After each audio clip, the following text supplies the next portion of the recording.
I am Jeriford K. Horkims. This is my friend Morak Krahalo. Not correct.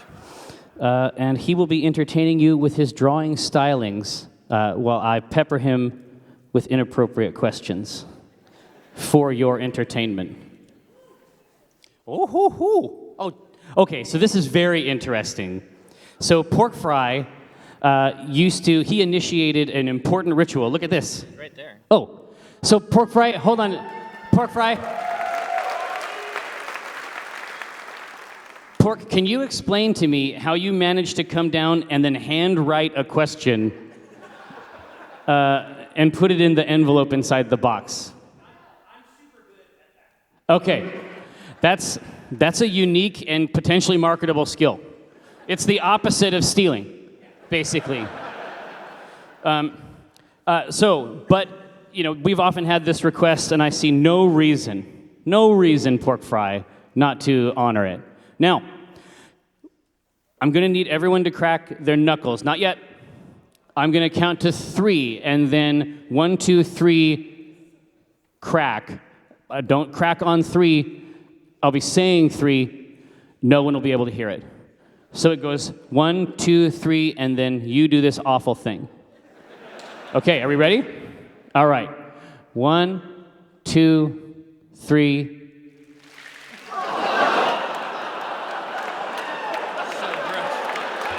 That's really gross. Yeah. Talk to a doctor. I don't know what is in your knuckles. I don't know what's going on in your animal paws.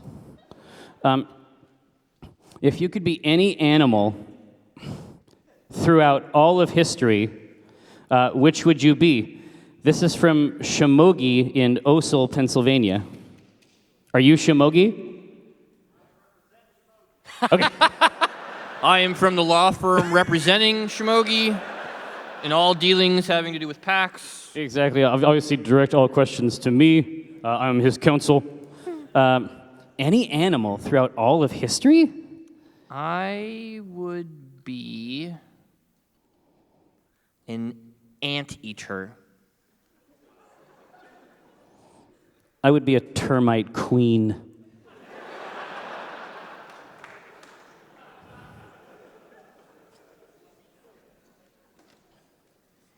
No one's out there like poaching anteaters. Like they don't have anything that like people want. You never see anteater heads on walls. They don't have a great pelt, I don't think. No one wants the snout. Like they're really just left alone to eat their ants. Well, you know, and people don't like ants generally. Right. So they might feel a sort of kinship with the anteater. Like, exactly. Hey, we both hate these fuckers.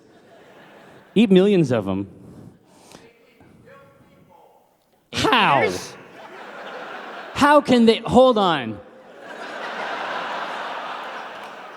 How can they kill people? They have sharp claws for digging into the ant nest, presumably to eat ants. That's my suspicion.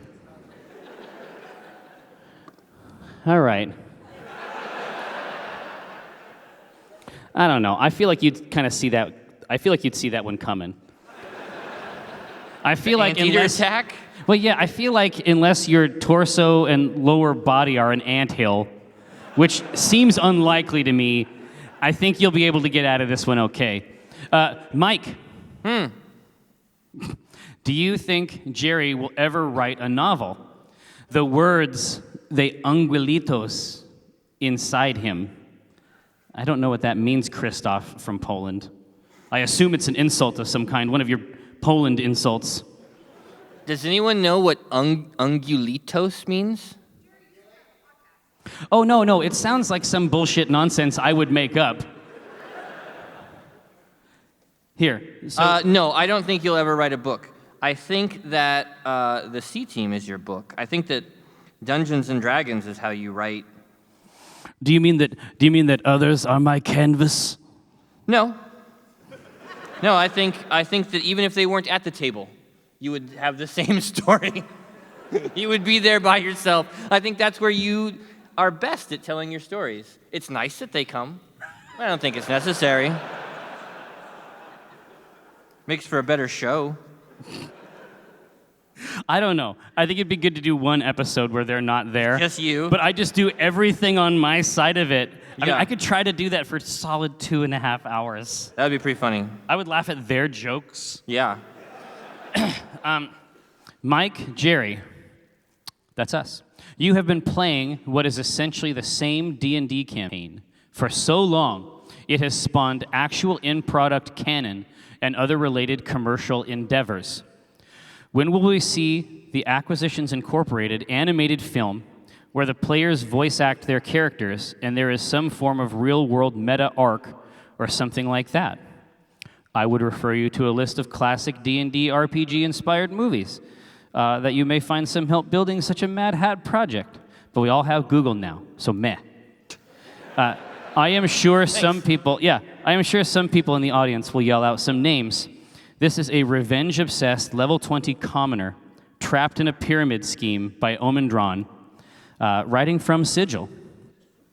The reality, I mean, and obviously we've put a ton of work this year into making Acquisitions Incorporated like as novel as possible.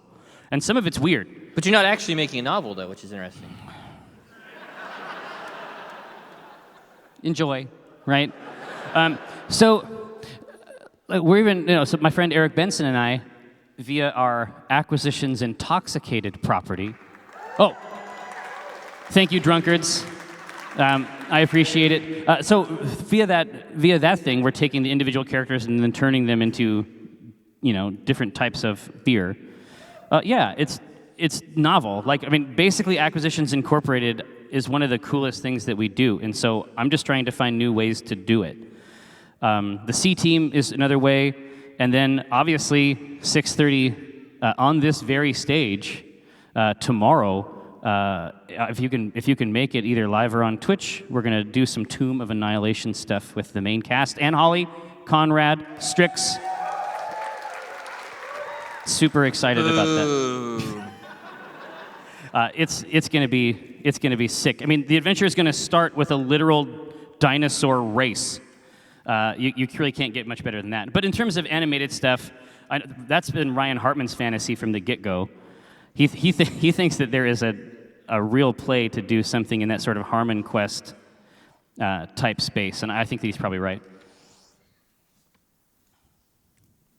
What are your views on metagaming in D&D? Ho, ho, ho. I consider it cheating, but do it and permit it routinely with high attribute scores. Roll until happy. And situational hints, use fire on trolls, do not grapple giants, etc. I compensate by forcing difficult and extended combat scenarios that result in a death march effect on my players. Wow. What types of metagaming do you permit, and what are the effects? How do you balance storytelling and railroading with pace? How difficult is this to accomplish on a live stream? This is from Cole in Pekin, or Pekin. Or maybe his name is Pekin and he's from a place called Cole.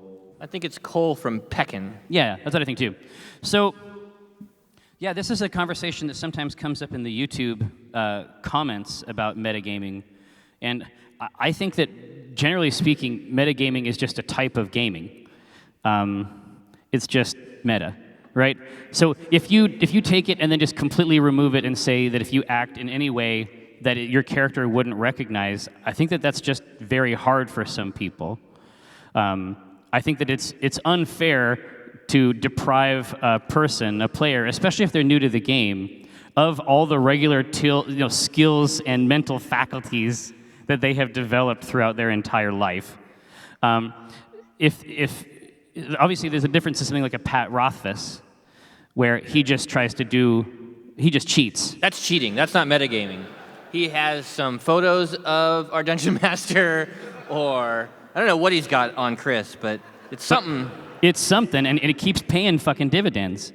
But no. I feel like that's sort of the wrong. I feel like that's sort of the wrong conversation. Everybody at the table has to be having fun, and they all have to feel like they have their seat there. And different people are going to approach that in different ways. And if you're not able to manage that table, like the fact of the matter is that there are some tables that just don't work. And so if it's constantly being a problem for you or other players, it may be that you have to build a new table. Jerry, Mike has had the same hairstyle for most of his life.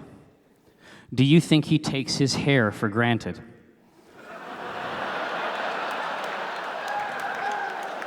This is Astriarchus of Samoy, who I assume is some kind of hair scholar of the ancient world. We had this conversation on the podcast the other day where you wanted to do a strip all about Pat's beard. I don't know if it was on a podcast. Maybe we were just talking. But you're like, oh, man, we got to do a strip about how luxurious Pat's beard is. And I'm like, you are fascinated with hair because you don't understand it. But for those of us with hair... You're intimidated by it? For those of us who have hair, seeing a person with hair is not a big deal. We're like, oh, he's grown a beard. That's perfectly normal. But you're like, oh, shit! No, but what you said is like, listen, man, that's what happens if you don't do anything. Yeah, he didn't work hard on... I mean, listen, I love Pat, but all he's done is not shave. Like, you don't get a reward for that.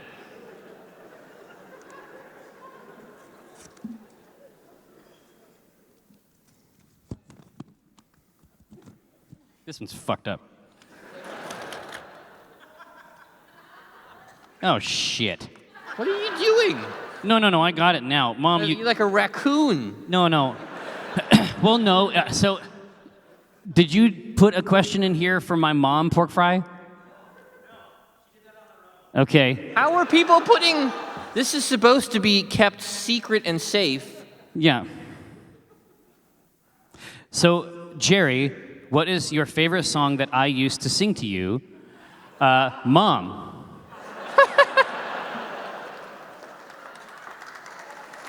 So I can actually... Yeah. So where did you end up? Are you here? Oh, there you are. Hey, Mom, what's up? All right. No, I can tell you. In fact, that's my mom. That's enough, Mom. That's no more. Don't do the arm thing anymore. So, my mom, for a long time at PAX, she would roll through with like the. Did you ever see the hat? PennyArcade.mom. Oh yeah. She had a hat that said PennyArcade.mom, and she also had a denim shirt. That with an embroidery that said PennyArcade.mom. But I can do you one better, Mom.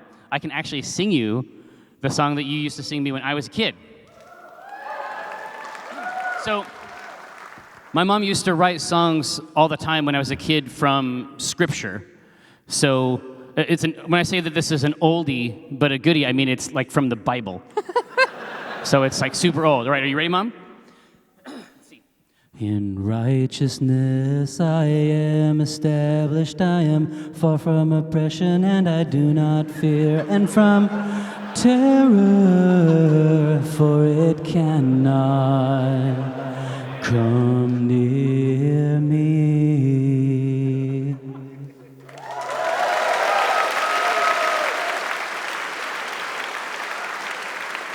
Yeah, I know what those moms want.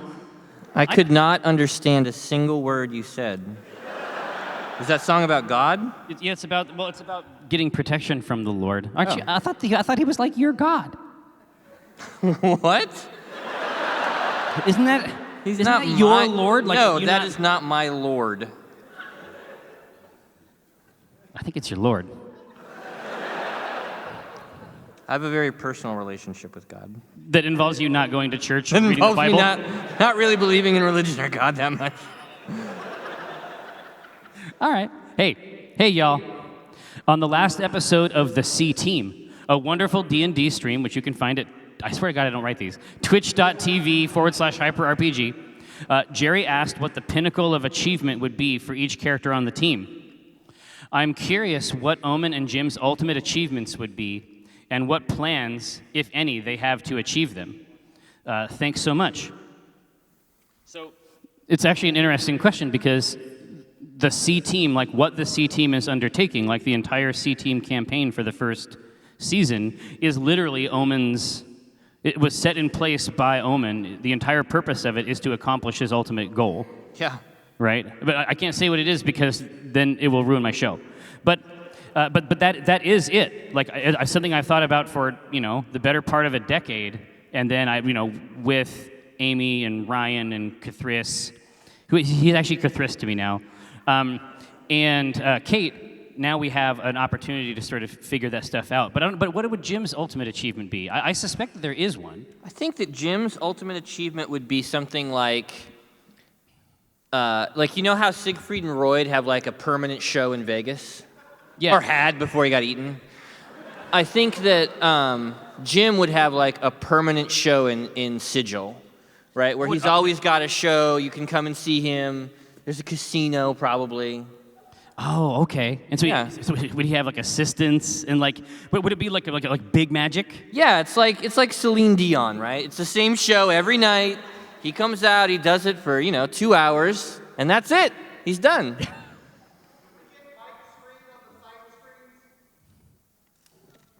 Can you not see my arts? That's the whole reason I'm here. Oh. Oh, on the side screen. Yeah. That's okay. If you want to put the art on the sides, if you're up close. You can't see arts. What are the chances of Mike playing PlayerUnknown's Battlegrounds? 0. And you're a rebel. And will we be able to buy any of the evil brews on Acquisitions Intoxicated? Thank you for everything you guys do. This is from Josh Thornsberry, Fruian66, St. Clair, Michigan. Yeah, so I think that Mike would actually like... And Kiko and I have had this conversation. I think that Mike would actually really like PlayerUnknown's Battlegrounds because the range of interdiction is the one you excel at. Sure, but I need it to look like something. Like right now, it looks like free assets taken from some kind of fucking zip file. Like, I don't know if he just went and bought all this shit. Like, listen, I don't know how to make games. I'm not a game designer. But there's nothing in that game that looks like it would be interesting at all. Right. I understand that the gameplay sounds really fun. Like, there's 100 people. Maybe you're going to be the last one. I don't know. That'd be cool. But I'm not going to stare at that. Oh, all right. Anyway. Hire an artist. Okay. We're out there. We want work.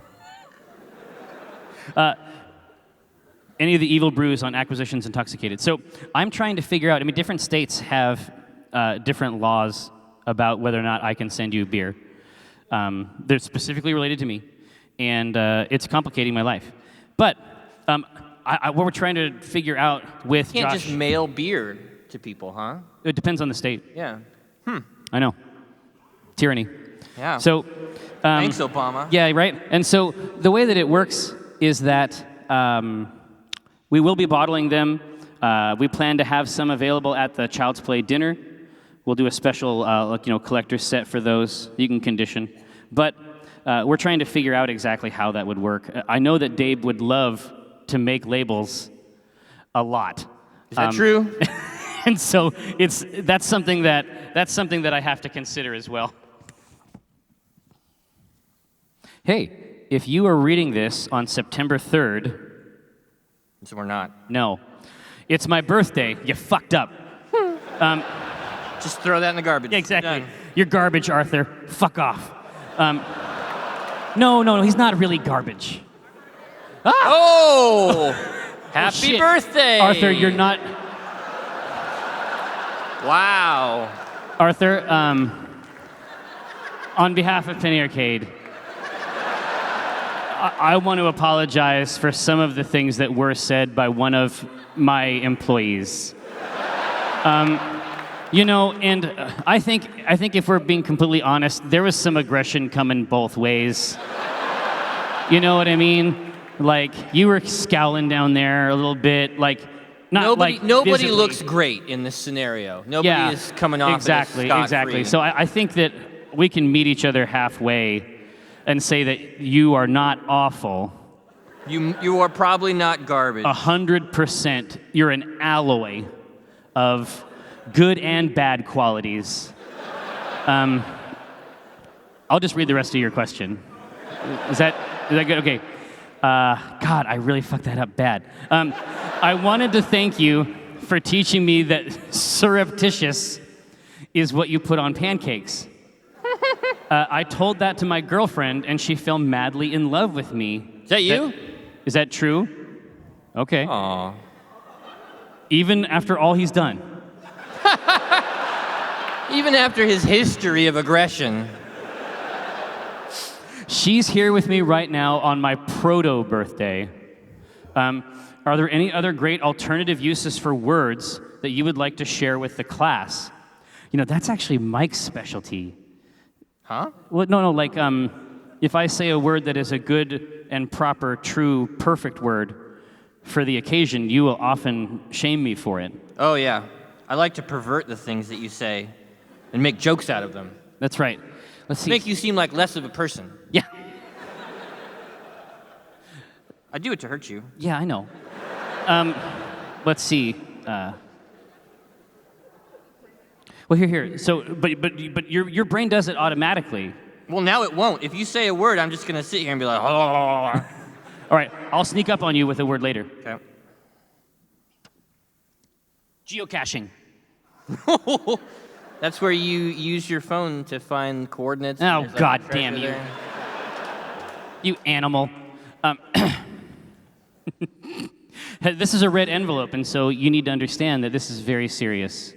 This is Serious very business. serious content that we're about to deliver. Science. Has there ever been a day when you woke up and thought to yourself, maybe, just maybe, I'll spend this day doing something other than hustling? Dan Young, New York. That got a red envelope? We don't determine these things. No, we don't. It's right in the song.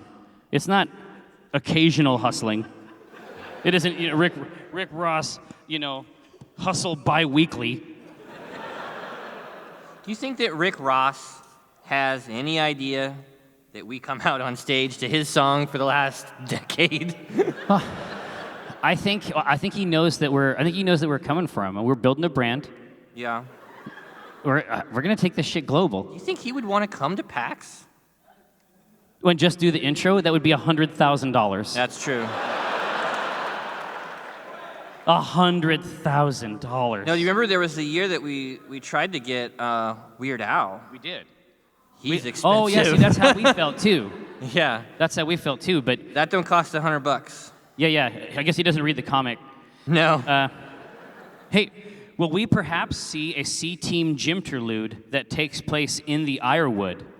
Absolutely. Huh. Yeah, That I is- could do that easy. That is definitely on the docket, I think. If you hadn't done it, I would do it. Do you guys ever wander PAX in costume so as to explore it incognito? From Josh and Bremerton, I did once. I had a super elaborate, as a part of the Kickstarter, I had a super elaborate fruit fucker costume. Oh, yeah, I remember that.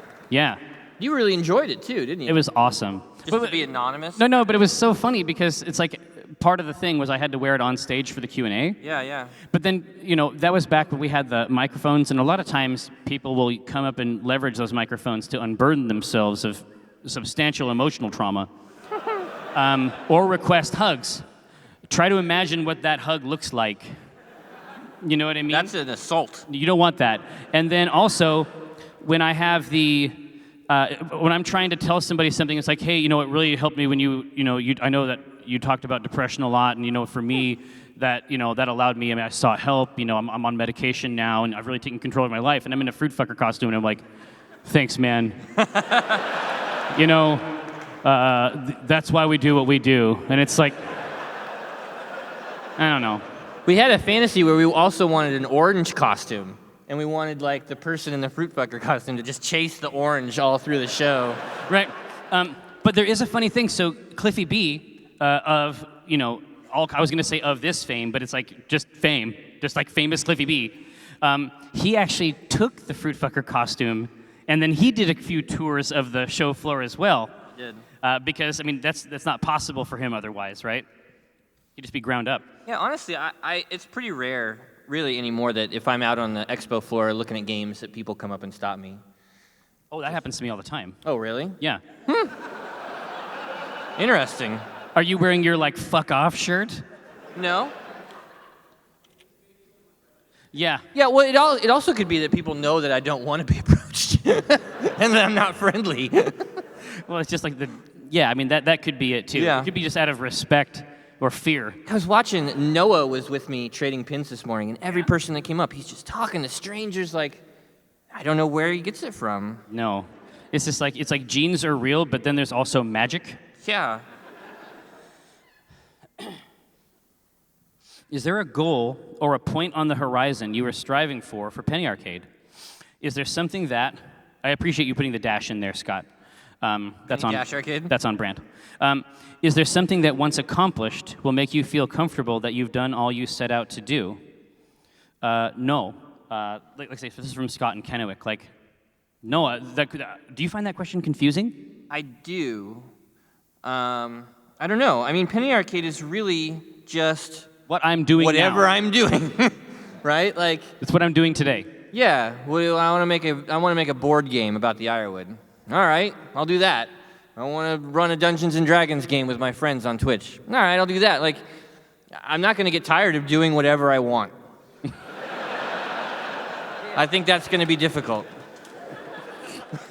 But the idea that there's just that it's all towards some specific thing. No. I mean, no, that isn't how I feel about it at I all. just like making stuff. That isn't how I feel about it at all. And also, we work with a lot of really cool people. It's like you hit this point. It's like, all right, motherfuckers, peace out. No, that's not where I want to work, and that's not the person I want to be. What are you most afraid of? This is from Kelly in Chicago. Most afraid of? Boy, that's a tough one. We have so many fears, so many great fears.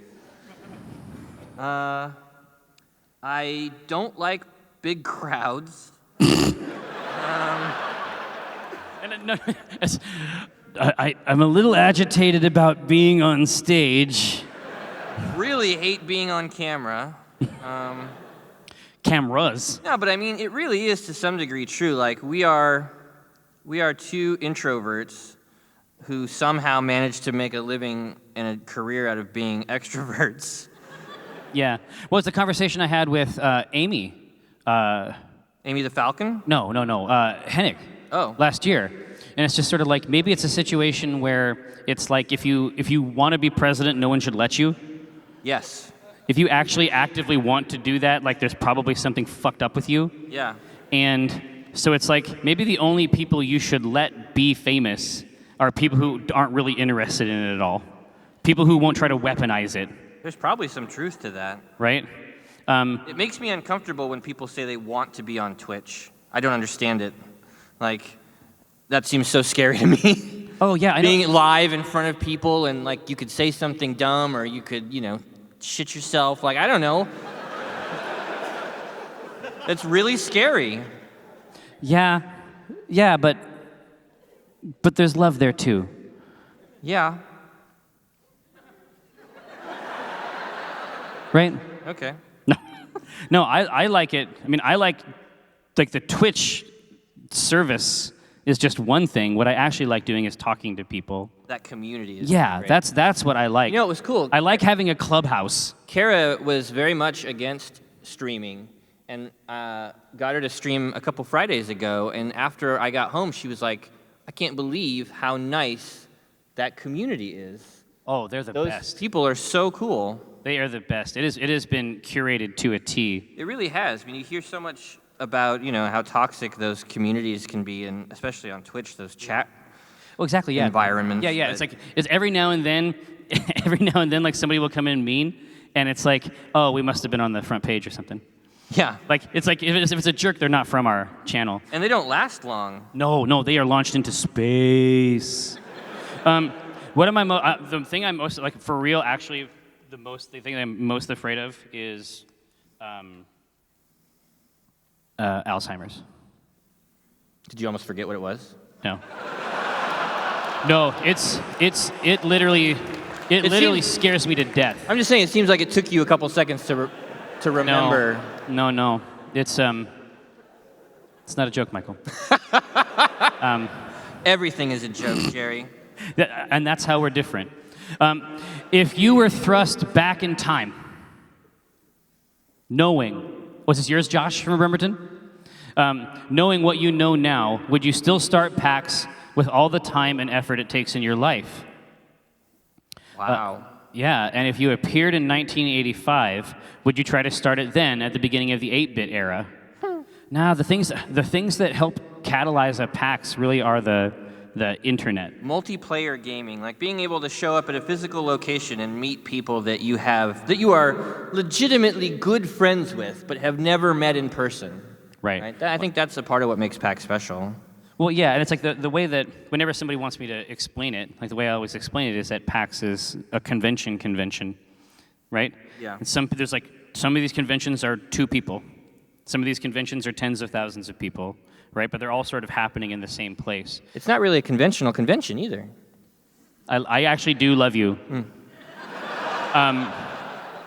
So if you're thrust back in time, would we start PAX? That is an interesting question. That's a tough one. Yeah. Yeah, I mean, I would, just because I think of what it means for the community. I think I would have handled it differently. Yeah. Yeah, I think that there were decisions that I made that I would have made differently, but I would not have skipped making PAX. Absolutely not. No, and honestly, like, I think that we were the ones to do it. I think that if someone else had done it, it wouldn't feel like this. What modern AAA game would you like to see remade for the Super Nintendo? From Greg N. PAX Carry. Oh man, so just like break it all the way back down? Yeah, devolve it. Yes, demake. Demake. Boy, what AAA game? It'd be cool to see a Zelda. I wonder what that would be like on an old.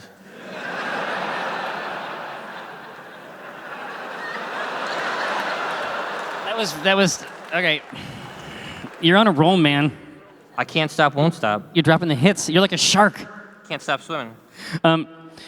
Yeah, you know what I would love to see?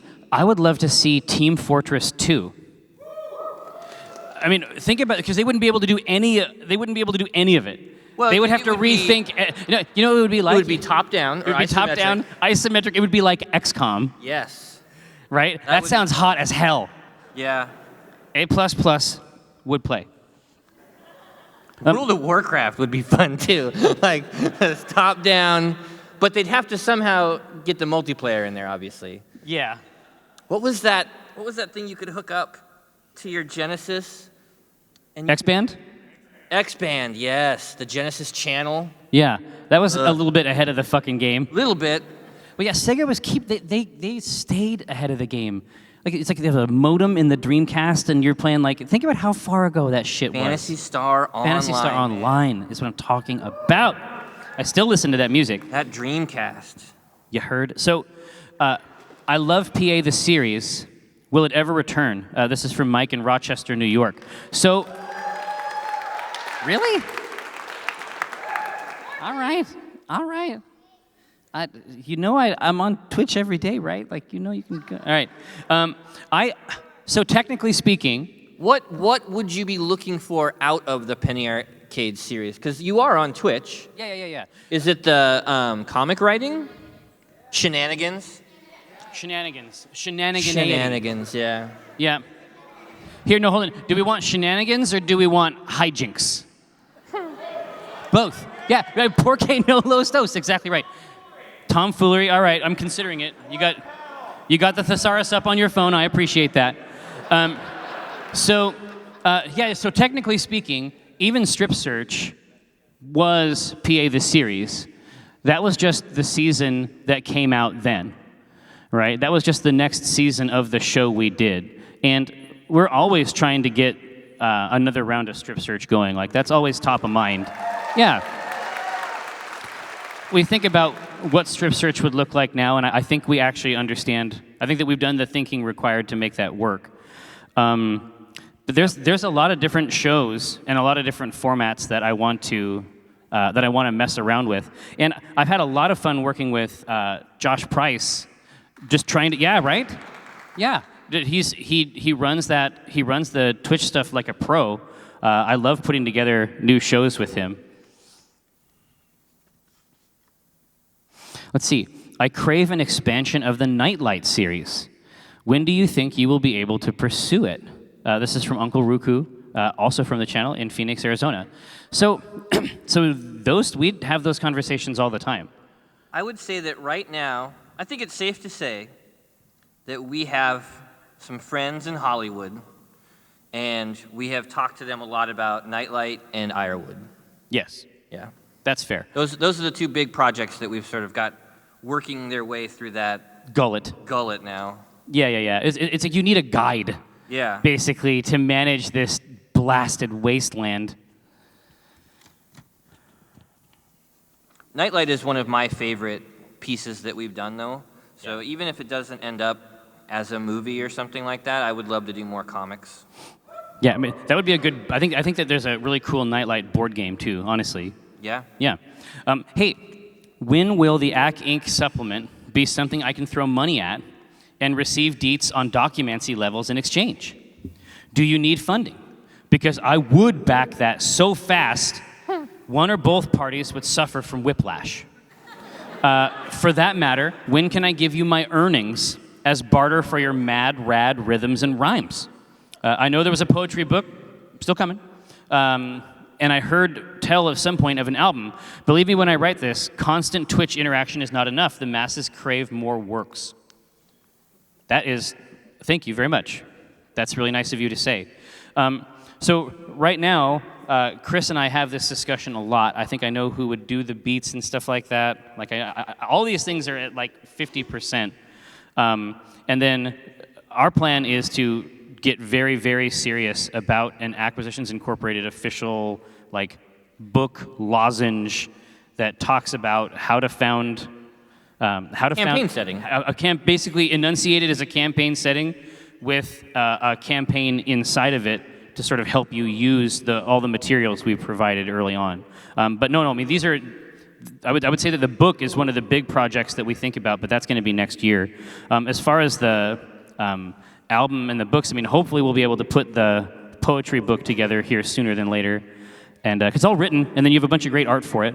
Yeah, it's just one of those things where a lot of what we do requires design time, and we just didn't have enough designers. We just hired a new designer, so I think that will help a lot.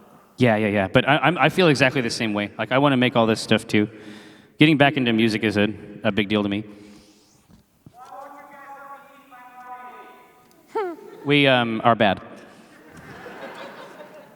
We're bad. I've been following you since 2000. Like, check back there. It him. I hunger for your content always. What the hell is with these people? They learned it from watching you. All right, they're talking like you. You're saying they've imprinted? Yes. I hunger for your content. That is a Jerry thing to say. Will there ever be a PAX Europe? Do you need people to make it happen? Denmark is a lot like Seattle, but flatter and with better health care. Is that where Lego is? Is Lego's in Denmark? Yeah. That'd be pretty cool. Yeah. So this is Jeppe Bilsmund, Aalborg, Denmark. Holy cow, that's a lot of weird letters. You think it's Jeppe? I guarantee it. It could be, no, well, it's definitely a Y. It could be Yep. Jeppe. Yeah. Boelsmand. Boelsmand. I think that's just Bilsmund. And then AA. I don't know about the double A. Aalborg. You know, we got Maybe it's like an Asmar. we got a recipe for Swedish macaroni and cheese that is called like Alpamagorgon. Does anyone know what I'm talking about? No. Okay. Do a search for Swedish herdsman's mac and cheese. and look up whatever that word is that starts with an A. It's like Alpamagorgon, and we eat it all the time. We love it. Dude, an Alpamagorgon sounds like something from the Monster Manual. Right. Right? It does. Watch out. Hey, so I might be pronouncing that wrong. I don't know. I feel confident that between PAX West, you always have to pause a little bit. PAX West, I know. I'm a member of the cult. PAX East, PAX Oz, PAX South, right? And PAX Unplugged. I feel like that's pretty good. I feel like that's the extent of my PAX I ability. feel like it might have been pretty good like one show before that. But I feel like we have to do that show. What? Not PAX Europe. Oh. I mean PAX Unplugged. It's okay. Yes, we do have to do that show. Yeah, we have to do that one. Like we There's signed a a bunch contract. of shit. Yeah. We have to go there. Yeah. I mean, I just, an excuse to go to Europe every year sounds really good, but I'm a finite creature, and I'm realizing that more every day. I've been wanting to ask this for a while now. What is with all the copies of the 2009 DVDs? We ended up with 3 copies, despite never actually ordering a single one.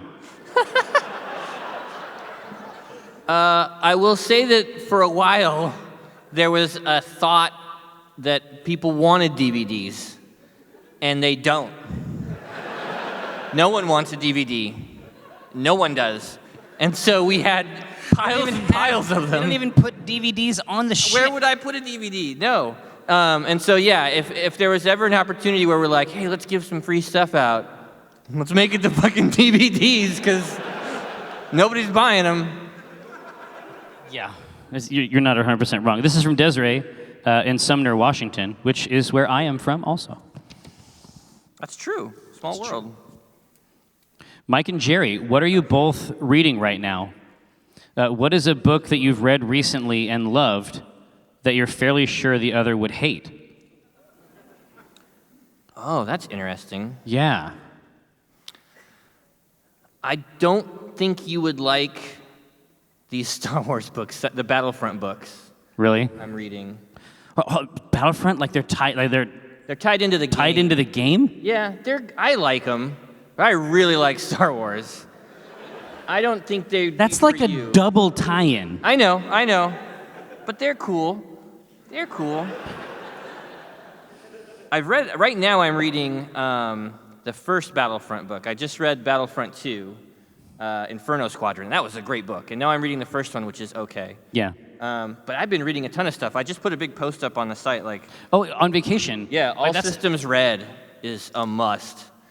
Super good book. But you and Kiko were both enjoying We Are Legion, We Are Bob, right? Yeah, but then somebody told me that the third book came out and it's garbage. So I don't know. I don't want to recommend that now. Do you feel like you've invested your time poorly? No. No. Yeah, Legion We Are Bob is fun. Yeah. So I've been reading. I actually read a book that Mike recommended. That's true.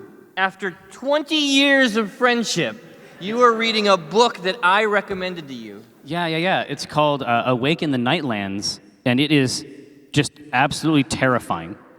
Like it is like post-apocalyptic horror, like rendered as like a lyrical epic.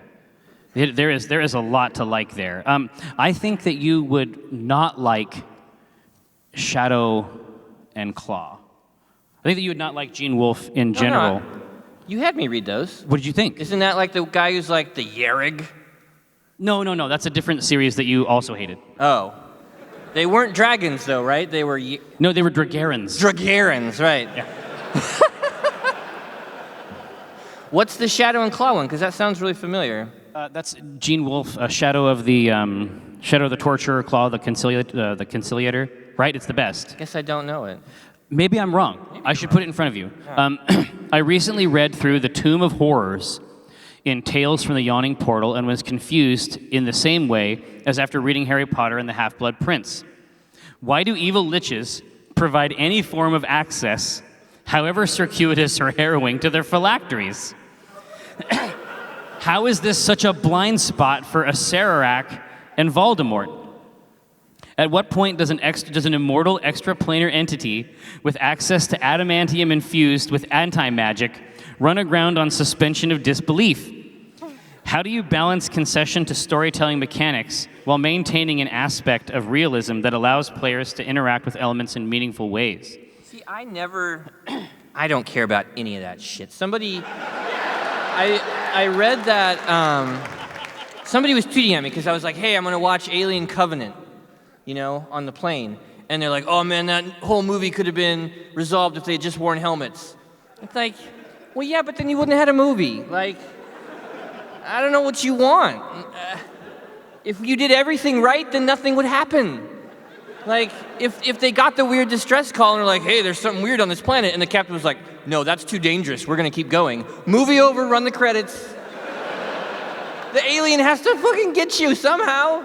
But this is what I like. I mean, can you imagine, like, it jumps up, it's like in the egg, and it's like, yeah. And then it jumps out, and it's like, whew, and it's just like, choo. And then it falls off, yeah. It just jumps up, it's like, fucking get off, God. I'm wearing a helmet. And they just go into, it's like, fucking, you see what that fucking thing just tried to fucking jump on me? I think I got my helmet. You know what I mean? I got this helmet on. No, So if you're the sort of person who worries about stuff like that, maybe fantasy isn't for you. Yeah. Well, none of this is real. Which things? The Dragarens. I have a PowerPoint deck you should look at. Yeah. But basically the phylactery or the, let's see, what are they call? Yeah, the Horcruxes, right? So these are all like, you know what I mean? It's like when you fight a massive enemy crab, right? And it's like... It is? Yes, exactly. It is like that. Just like when one fights an enemy crab, they have to have weak points that you can strike for massive damage. It's true. Right? And so that's all the phylactery is. I mean, they just represent weaknesses. Like, I'm not even sure that it's the literal aspect of it. But what does he want? Does he want them to, like, protect it so well that he can't go get it? And then he can't play Dungeons and Dragons? Listen, I think, well, no, because remember we used to have these conversations with Karen Travis. Remember? So yeah. She was writing all of her, she wrote a lot of really, really great Star Wars books. She did. Right? Oh, I loved her shit. But basically, she would run aground on a certain part of that community that's like, hey, Super Star Destroyer, that's not how long they are. Yeah. And she's like, I don't really care how long it is. It's really big, and it's a bunch of assholes in there. But they would mail her and be like, technically, in meters, it would be this long. It's like, no, man, no one cares. Exactly. No, but some do, right? And so some people need, I think this is what it's about at the end of the day. They need authorization to fantasize. So think about it. What are you talking about? They need permission. These things, it all has to line up. It has to be, in order for them to have a fantasy, it has to be believable. They can't I feel so bad for that person. Exactly, but I'm saying that, like, they have to be able to relax into this. They have to know that there are rules in place that govern this stuff. Now, I would like, I mean, as it stands right here, I think that Cole should write this adventure and put it. It's gonna be short. He locked it up incredibly tight and sealed it with unbreakable magic. All right, we're done. But I would like to see what that looks like. Right? Yeah. It's a tweet. The entire campaign is a tweet. Jesus Christ. Where? I've been waiting. Oh, Jesus. That guy can write a novel. Wow. Oh, shit. Okay, here we go. First, the obligatory when is PAX coming to Europe, blah, blah, blah. Then the have you ever been to Sweden? We have great semlore, and so on. I'm going to go there and eat all their Alpamagorgon. No, you better lock up your Alphamagorgon. Lock it up, I'm coming. It's cool because it has apples in it and like tons of different types of cheese on top. Apples? Yeah, they put apples on. Kara, are you there? What kind of cheeses are in that mac and cheese? 4 different kinds of cheeses. Do you not like apples and cheese? No, I don't. Listen, I don't have. Listen, it's fine. I bet it's really good. Don't worry about it. Acquisitions Incorporated. I didn't find out about it until recently. Oh man, you're in for a fucking treat. Say around a year ago, my first romp into watching others play Dungeons and Dragons had not started too long before that discovery either. Every time I meet someone who is either interested to start or is already playing D&D, I recommend Ac Inc. to them. Not because I think you guys are particularly good teachers or role models. Or even that smart or clever. Not especially handsome. You're gross. Your face is like a greasy egg. Don't know how to play the game. You're a gross man. You're more beast than man. Because I think you all tend to think outside the box. Along with the fact that your expectations of a good campaign are incredibly far-fetched or even absurd sometimes. In a good way. Then again, we all have the good Chris Perkins to thank for upholding these expectations. Exactly right. Dungeon Master to the stars. And now there's another thing for me to be happy about. Holly Conrad, i.e. Strix, being introduced as the new intern for Ac Inc. Yes. As Dice Camera Action was the very first D&D show I ever watched. Thereby my cue. Okay, there is one. I see the connection with Perkins being the DM. But what is the actual in-game regular internship process like to Acquisitions Incorporated? This is from Alice Marie in Sweden. The in-game one? Yeah. So I think that she wants to know how internship works. So that's the sort of thing that would be covered in the book, right? It's basically like if you want to have a real Acquisitions Incorporated campaign, I want to provide all those rules. I mean, it has to feel a little strange and bureaucratic in order for it to be exactly right. But interns aren't under the same things. Like in the C team, they all had to purchase their ability to have a franchise. But that isn't how it would work for an intern. Interns can simply be selected. They're not paid, so. Or summoned, like Holly, right? Yes, exactly right. Have either of ye thought about each other while making woohoo? What? No, there was that one time. Do you remember? No, hold on.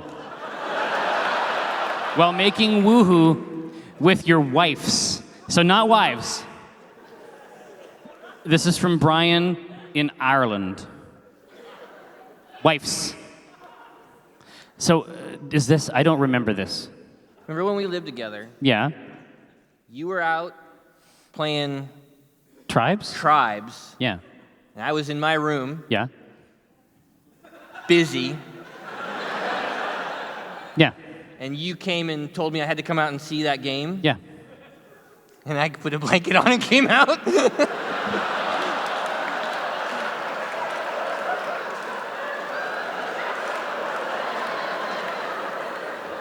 Dude, this is... I don't know what to tell you. No, dude, this is one trick girlfriends hate.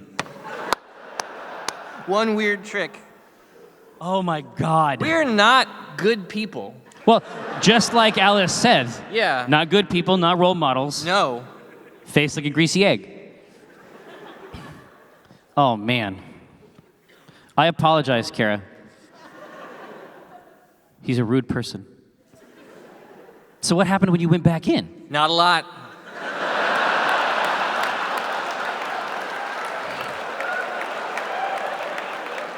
But did you try to catalyze an erotic event? Like, did you go back in and you were like, wow. I think it was pretty obvious that the window on that had closed, so to speak. Hey, is there more? It's fine. Yeah. Is there more automata in the works? Man. Oh, hey. So I went and saw it last night. So had you seen it all the way through yet? I had not watched it from beginning to end. I had seen the little bits where he'll come in and show us like what he's working on, but I had not sat down and watched the entire thing. Did you like it? I loved it. Well, see, because it's one of the things where it's like, it's so good. well, because obviously you created the designs for David. Yeah. And the Bettys, right? But in terms of the dialogue and stuff, the whole world. Yeah. Well, yeah. But in terms of the dialogue and stuff, you did not like. I did that by myself. Yeah, I didn't work on the writing at all. Exactly. I mean, was it interesting? Like, did it? It was. No, I thought it was really cool. There's some great lines in there. Some of them I felt like you wrote for sure. Like I was like, Jerry wrote that line. Like there's a line where Carl goes, or Sam is like talking mice about plans. and Carl's like, yeah, but some of those are mouse plans. So that was you, right? Yeah. Yeah. But I love the line when Sam's. Well, I don't want to spoil anything. It's good. yeah. So, but there was people there and they watched it and they saw it. Okay. Thank you. Yeah, it was. All right. It was pretty full, and then Van and some of the cast hung out afterwards, and it was really cool. Oh, that's awesome because a lot of them are local. Yeah. Is there more Automata in the works? If so, in comic or video form. So right now, we made sure that backers got a hold of it. We made our engineer put together a super cool backend system for that. Now it's just about trying to figure out like what the distribution plan is. Like, do we want to go with a distributor? Do we want to just do it ourselves? And so we're trying to figure that out before it goes to wide release. We want to figure out if. Well, Van was talking last night about how his goal right now is basically to go down and start pitching it to Netflix and Hulu's and see if there's somebody who really would invest in a show. Right. So right now, it's a good pitch.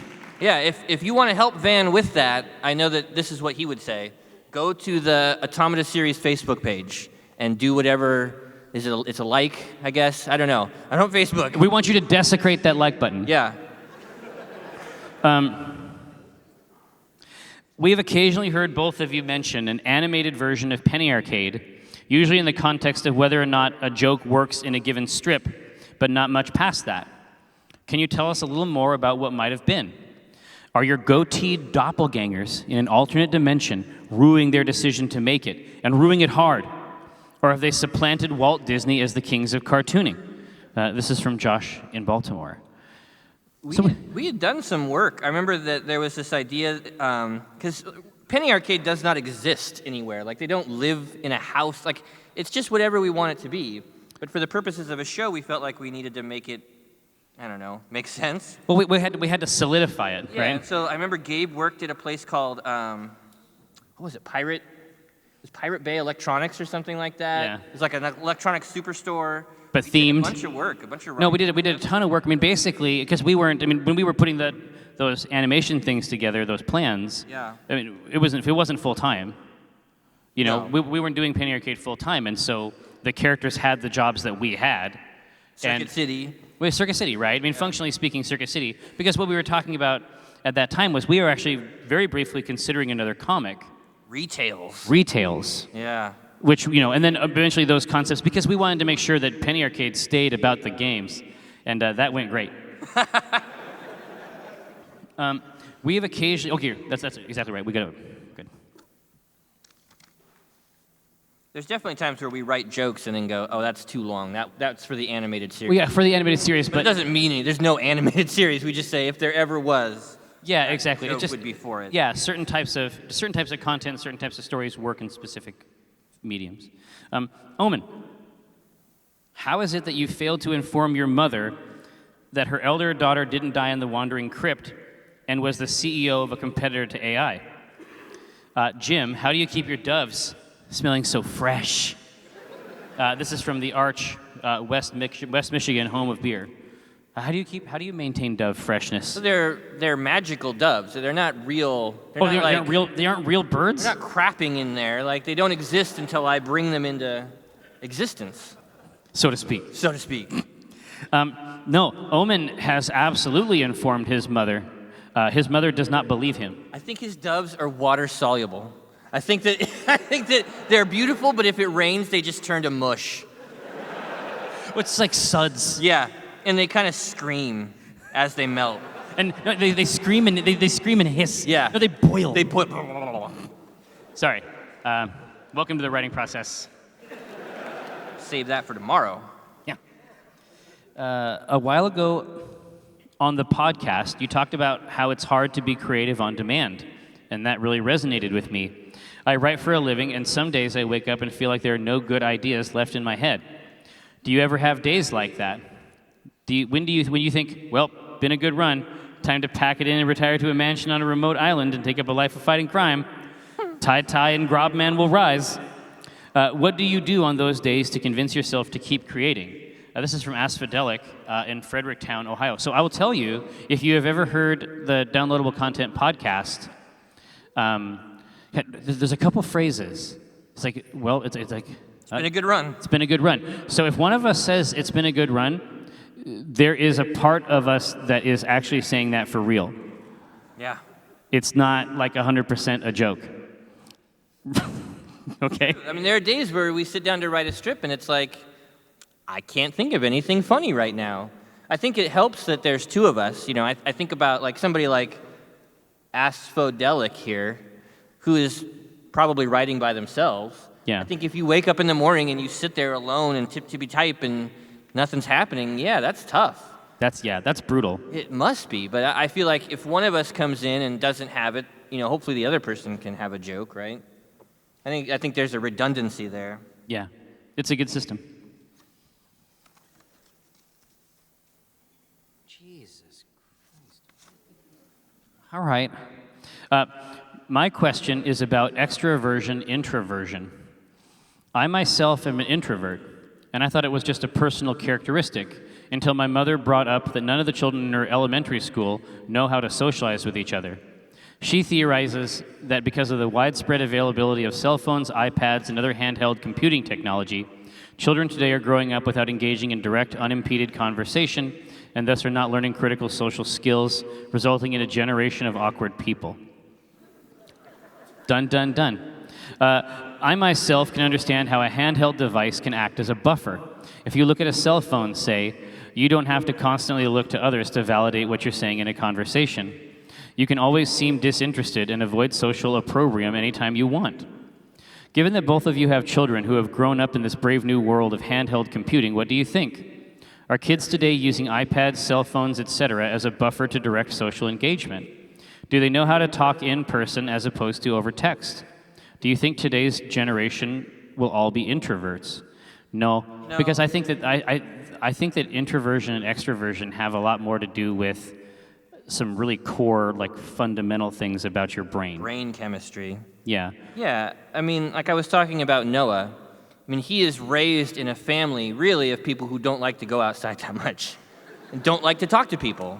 But, you know, when we were on vacation, they had, we were in this little town, and they had blocked off the streets, right? Oh, yeah. Yeah. Play in the street? And there's police there, and we were like, Karen and I and Gabe were like, I wonder what's going on. I wonder why they blocked the streets off. I wonder why they did this. Like, and I would spend my whole day wondering what's going on. And Noah will just like walk up to a cop and be like, hey, what's going on?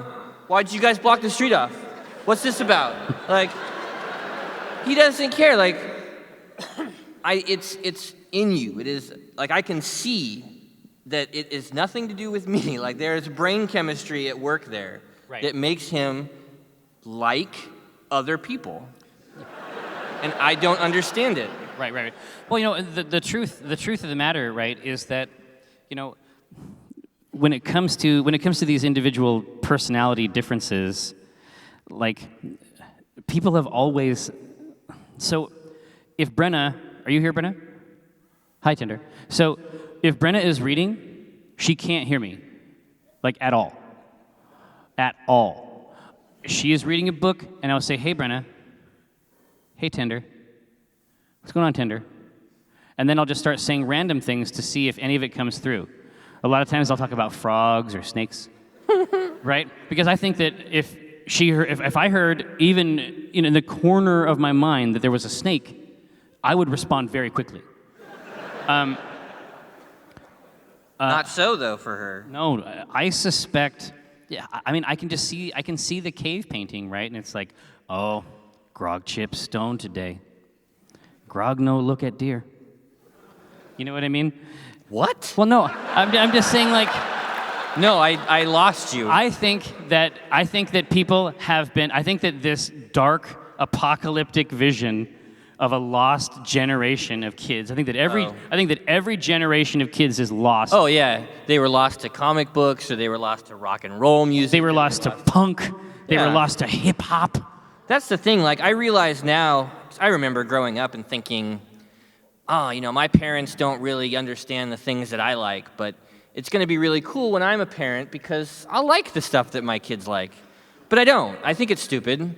Like, I don't understand this YouTube crap. Like, they want to watch this Matthias guy or whatever. Like, I don't get it. They want to watch Matthias open things that he got at Target. Yeah. I, as their father, think it's dumb. Like, that's, you will get to that point. No matter what you think, your children will find something to do that will be stupid. Yeah. And you won't get it, and you will think that they're wasting their time and that they are a lost generation. Yeah. But they're fine. Yeah. They're doing their shit. This is fucking true. It's stupid. Hey, Tycho, I have heard you speak here and there about trying your hand at novels, or at least writing longer form pieces. I'm someone who wants to write long stories, but whose writing style better suits blogs or comics. Can you speak about your experience trying longer written work and what you found has or has not helped? Thanks, Nicholas in Philadelphia.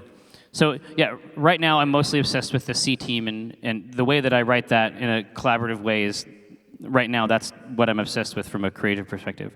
But I can tell you what my friend John Scalzi told me, because I actually wrote him asking much the same question, and the difference between him and me is that he's written several novels, like a lot of novels. I bet if I called him right now, a couple differences. Yeah, but I think if I called him right now, he would be writing a novel.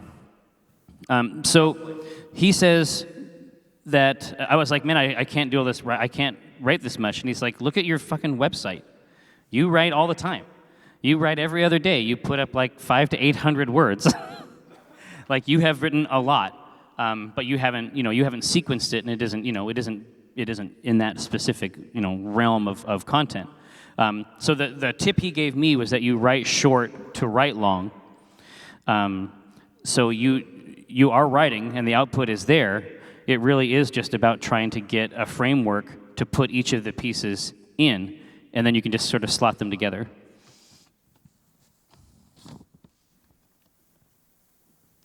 When does an analog game, board, card, or otherwise, become too rules-intensive, vast systems, or scenario particulars? What obstacles prevent translation to digital formats? I greatly enjoy Zombicide and the others from Cool Mini or Not. I perceive market barriers, this is a very sophisticated question, in translation of prohibitively complex rule sets to simple tactic-style video games, Magic the Gathering versus Hearthstone. How do creators navigate this space? I think that you are smarter than me. And I would like to ask you this question, and to see what you think it is. I mean, honestly, for me, the biggest thing is there's analog games that are not especially sophisticated that I still seek a digital version of. Like, I love the game. Have you played Carcassonne? Yeah, Carcassonne kicks ass. But I don't want to count these fucking farms because I'm lazy and I don't care. So I will play the digital version of this perfectly simple children's game just to save myself time. I mean, I think that's the main thing. I think using these things as aids to traditional games helps a lot. I've also used digital versions of games to learn. Yes, and honestly, like, that's like the Days of Wonder thing. I think they sort of recognize that. Like, I'll buy a Days of Wonder game like 3 times. Yeah. I got it on Steam, and I got the iPad. I get very intimidated by the super thick manuals, So if I can just download an app and learn, or if I can, play it with somebody who already knows how to play it, that's really my best way. There is a super to this effect. I don't think that Crossmaster isn't the most complicated game ever, but there's a lot of sophisticated interactions between abilities. Oh yeah. But that manual is amazing at teaching you, because you actually open it up. Did you?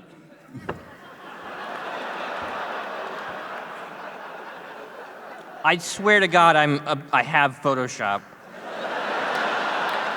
God, I hate computers. Have you ever? I hate them so much. Have you ever used Photoshop before? Never. This is new to me. Certainly never on this computer that I draw on all the time. Every day. Every fucking day. But no, in the Crossmaster manual, you open it up, it's teaching you some rules, and you're like, okay, I got a million more pages of this shit. Yeah. You turn the page, and there's a game board inside the manual. Yeah, you lay the game board in front of you, between you and the person you're learning the game with. And it's the actual manual that you learn from. And you put your figures in it, and you read the rules and play it. It's very well done. Let's see, Tycho the Wordsmith, thank you. When writing for leisure, do you prefer pen and ink or the mechanical means? I've never seen you write with pen and ink. No, it's not legible, even to me. Yeah. Gorb, same question, but with picture whatevers. Well, with my picture whatevers, I tend to work both ways. The comic is still done, obviously, all digitally, but I do like to draw. I still like to draw physically a lot. Well, especially if you have a new project. Yeah. A lot of the exploratory work tends to happen all on paper, right? I like to sketch. If I'm just thinking and sketching, I prefer to do that in a sketchbook or on paper, yeah. Yeah. P.S. Acquisitions Incorporated got me into D&D, and I just DM'd my first dungeon crawl. Thank you for that. Hey. People can see our ideas up there. God, are they bad? Some of these I don't even know how they're supposed to remind us of the funny thing, like Tessie teams? What was that joke? That's not enough. Avocado nail? That's Oh, Dave's no. joke. That's Dave's joke. This is the best. So apparently there's some kind of avocado toast thing. Millennials. And this is something else that millennials are ruining, or they're not able to afford homes because they're addicted to avocados. Is that what it was? Okay, yeah, that seems okay. Yeah, exactly. That's okay. Anyway, so what Dave suggested was that millennials, such as himself, have sort of grown an extended avocado nail, like a Coke nail, that they can use to scoop rich avocado directly into their craw zones. Someday that will end up in a comic strip. It's gonna be a comic, like I guarantee it. It's just so funny. He told me that, and I was just like, I'm considering putting you on full time. That was incredible material. He is full time. Yeah. Really? He works for us. Good for him. Yeah. Good for him. He deserves it. Yeah. This Q&A is being streamed on Twitch. Jerry, have you let Mike know that the recording process has begun? I understand that he has trouble noticing. Are we recording? Yeah. Tim, this is from Tim in Melbourne, home of the greatest PAX. Now, I can't speak to that now, certainly not here in the very temple of PAX West, which at always at some level will be PAX Prime. But we know that. We know that. That was incredibly loud. We know it, though. How can you beat the hometown PAX? Yeah, exactly. I mean, we're going to wrap this up. Listen, PAX Prime is one thing. When it started here, it was just PAX. Like, it was the most elemental. No, yeah, this is what we want. We want the PAX. This is what we want. But anyway, but there are certain advantages to the Melbourne PAX. One is that it is immediately on a river. That is an advantage. And it is our hotel room is in a casino, which is kind of fun. No, that works out pretty well. I made like $400 at blackjack last year. You remember that? Yes, I do. You lost almost all of your money. Shh. Thank you for being vocal. Dude, it was actually fucked up. Just one thing. So eventually you were winning so much that people to the left and right of you stopped playing and just bet on your hand. Yep. I was that good. Yeah, that's how you win blackjack, I guess. But I also have no idea what I'm doing, and so I would just be like, hit me! And then there'd be the person next to me who's like, you should never hit on a whatever, that was my card that you took. Like, I don't understand that. That's not your card. What are you talking about? It's my card, I just got it. That was my card! You don't own any of the cards. Thank you for being vocal about your mental health situation.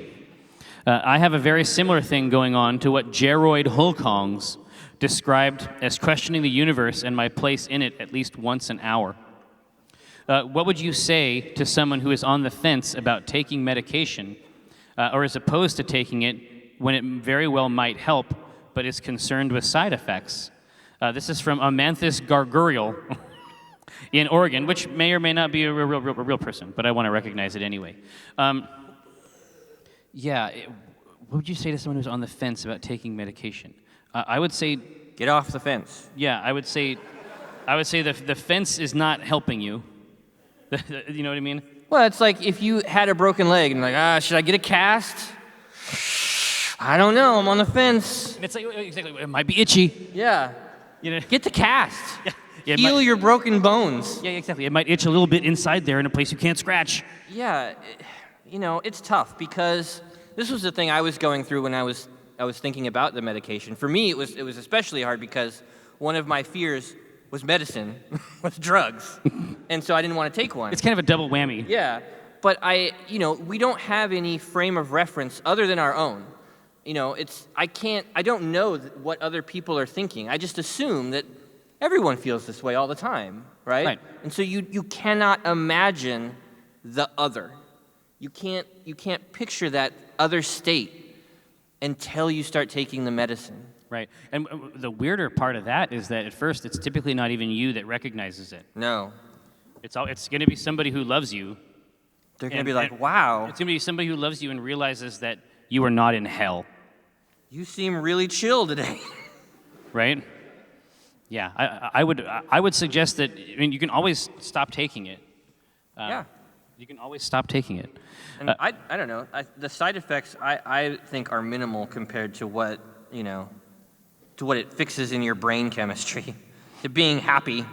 Yeah. If that means your D doesn't work as well, so be it. Or if it works, or if it works too well. Or if it works too well, yeah, that's the other problem you can get.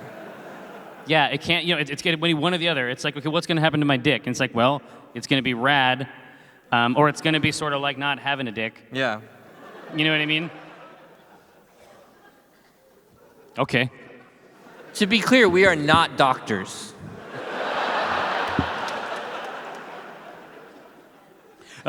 You guys have been together forever, but that relationship usually has unwritten rules or a silent agreement. What is that one question you would... Sorry, I did not even mean to make that sound. What is that one question you would ask each other that is always in the back of the mind, or you never really got a chance to ask? This is from Wilson R. in Chicopee, Massachusetts. Yeah, I don't even think we can talk about the questions. I don't know. I feel like we're pretty open books, pretty much open books. Yeah. I don't have a question for you that I feel like I can't ask. For a long time, we had a pretty strong prohibition against talking about the God Lord. Yeah, you were a real ass about it for a while. It's like, I understand when it's like, hey, I don't believe in God, but when it's like, hey, I don't believe in God, and you're fucking stupid for believing in God, like you don't have to go that extra step. You can just quietly not believe in God and leave the other people alone. You did kick me out of your house one time. You were being a jerk. Well, no, I'm not disagreeing with you. I'm agreeing with you, but I want to make sure they understand. But that was like 20 years ago. I was still, I think, You were pretty lordy. I was pretty lordy. I still had a lot of that Catholic juice in me. That came out wrong. No, that's no. Not what I meant. I was never even an altar boy. We're just going to keep going. This is to Jerry specifically. Why is it that even when people desperately tell you, yeah, I know what you mean, you cannot stop yourself from closing a rant with, you know what I mean? This is from Richard in Sweden. You have vocal tics. Mental illness. Take that, Richard.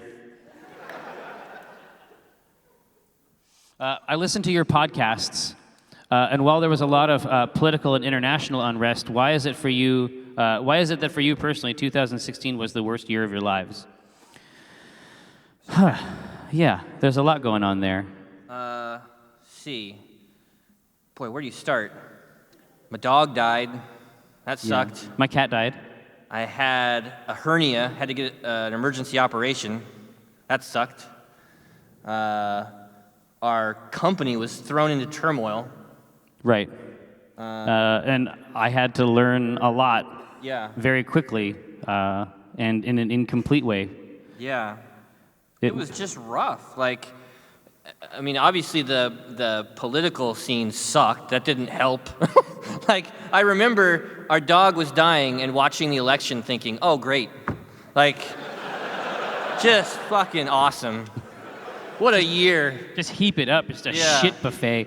So, but yeah, I mean, essentially, like, I think that for a long time, I, at some level, did not have to grow up all the way. And so I had to grow up a lot in the space of a year. And it hurt a lot. When are we going to see Tycho brand coffee on the shelves at our local supermarket? This is from Ken, Holly Springs, North Carolina. Gosh, I'd have to never. I mean, I'd have to control like every aspect of it. Like there's some things I don't like. If I'm playing a video game and I like don't win, it's okay. Like I expect to lose. Like for some reason about coffee, it's like there's another person inside this person who is a dick. What's the saying we expect to lose reminded me of? Oh yeah, I expect to be abused and for no one to ever help me. That's our outlook basically on life, right? Yeah. Yeah. A weird one. Yeah. But, you know, it's we can back it up. Yeah. If you could eliminate one shitty mechanic, trope, etc. from video games, what would it be? Sam K. You know what I don't like? All the stories. Just what?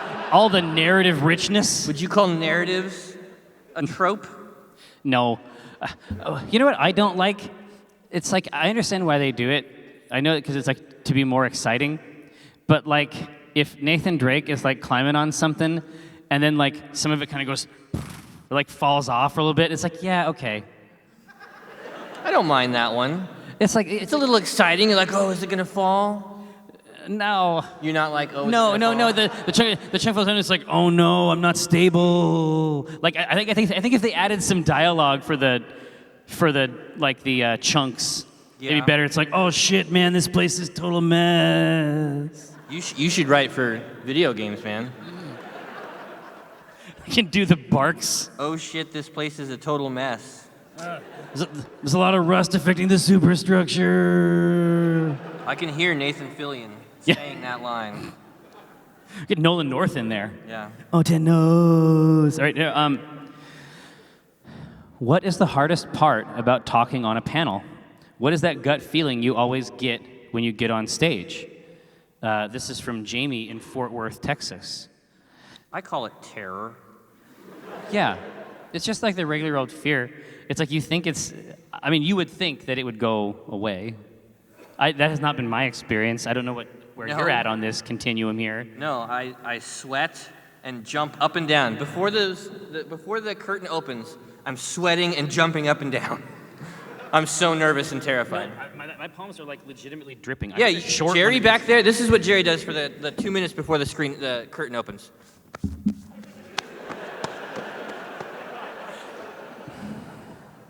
I have done that. You get moist, son. No, I'm gonna short one of these microphones out at one of these points. Yeah. And I'm gonna die as a result. But you know, honestly, it's helpful too because I know that you have a boy who's got the anxiety. I do. And Elliot does too. And you know, it's like, he'll talk to me. He's like, but you never get nervous when you go on stage. You go on stage all the time. It's like, no. Here's the thing. I get very nervous and then I still have to do it. Right. Yeah. I can't just not go out there. Exactly. It's like, it isn't, being afraid of things is okay. Yeah, I mean, there's definitely fear still, even after, a decade of this or whatever. Yeah. A few months ago, by the time you read this, I endeavored to get out of a bad situation and was helped by several Penny Arcade-affiliated people, Jerry and Gavin, as well as another who chose to remain anonymous. Obviously, I wanted to thank you all furiously, but I also had a question. You said before that Penny Arcade has 10-year plans. As someone who struggles with depression and anxiety, I find it hard to construct a 10-day plan. What is the best method for envisioning and striving for one's future while not being overwhelmed by the anxiety that comes with such a far vision? Thanks for everything that you have done and do.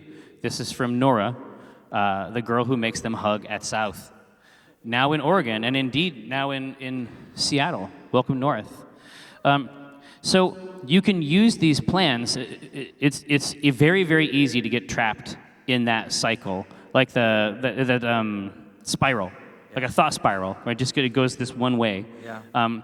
But if honestly, trying to construct these plans is one of the ways to help yourself feel better about these things. Part of the anxiety is not knowing about the future or what's going to happen.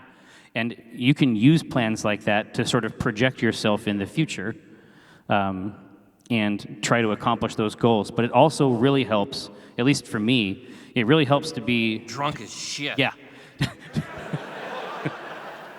To be surrounded by people who you love and care Oh, for. I feel like an ass now. I got you. Are you still playing Overwatch? Yeah, No. every night. No, never. I play it with my crew. That's right. I got Kara, Yep. Levin, Amy, Amy, is it Amy the Falcon? Amy the Falcon. Walnut Dawngrass? Yeah, Wow. that's my crew. Nice. Favorite character to play? Farah. Yeah. Farah. I don't know. Yeah. I'm supposed to say it. Sean Darby in Rhode Island. When I come on their game and jump into the party and play, I usually play as Zarya. It's rare though. Exactly. It is rare, and we always get really excited too. Yeah, I know. I mean that Jerry's on. What? He's playing a video game with us. it feels good. It feels like the red carpet. Yeah. Like coming there. It's exciting. Jerry, what? And it's like, oh yeah, it's me. How are all the sentient AI toys treating your household? Have they taken over yet? Brian in New York. Do you find that those cool AI toys last very long as objects of affection? Are we talking about like Cosmo and stuff like Yeah. that? No, I think that they're definitely interesting early The on. novelty factor is so high. Like, they're irresistible at first. I will say, there's a lot of them now. I will say that I think Cosmo is one of the better ones because they just released an update for it.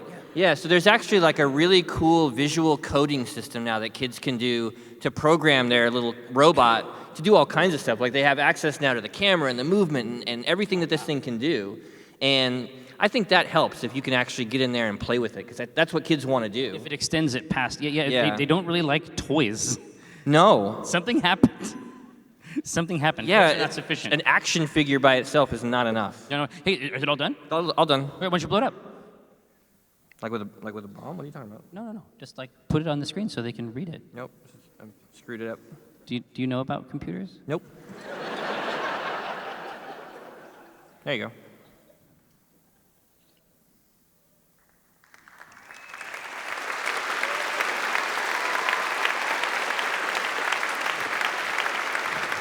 We wanted to get some Strix love in there.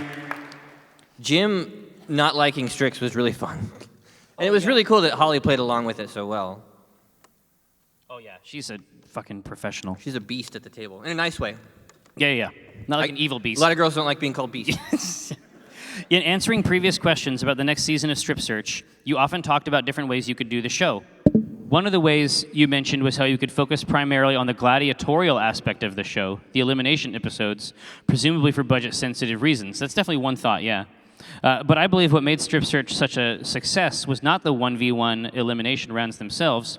It was the social interactions and personal emotional moments between the artists that led up to the elimination episodes. Yeah, I don't care about that. Yeah. But I don't like people. Yeah. So their interactions really don't interest me. Yeah. But that's what elevates the stakes. Yeah, I guess so. Yeah. Getting to know and care about each artist beforehand is what made the elimination so tense and exciting to watch. My question is, whenever Season 2 gets around to being filmed, would you like to keep the social episodes leading up to the episodes of Mortal Kombat? Or would you prefer to make it more elimination-focused in order to keep a more affordable budget? Could there be a balance of both and still be financially tenable? Thank you for all you do. Penny Arcade is a huge inspiration to me and is a habitual part of my daily life. You guys are super rad. Kevin Durenhawk from the cleft of the earth. Wow. Yeah, I think that there are multiple ways to do that show, but getting this type of data point is very, very interesting to me. Obviously, we are perpetually available on Twitter, via email. If you have thoughts about that, how that show should look, don't be a stranger. Thank you so much. Enjoy the rest of the show.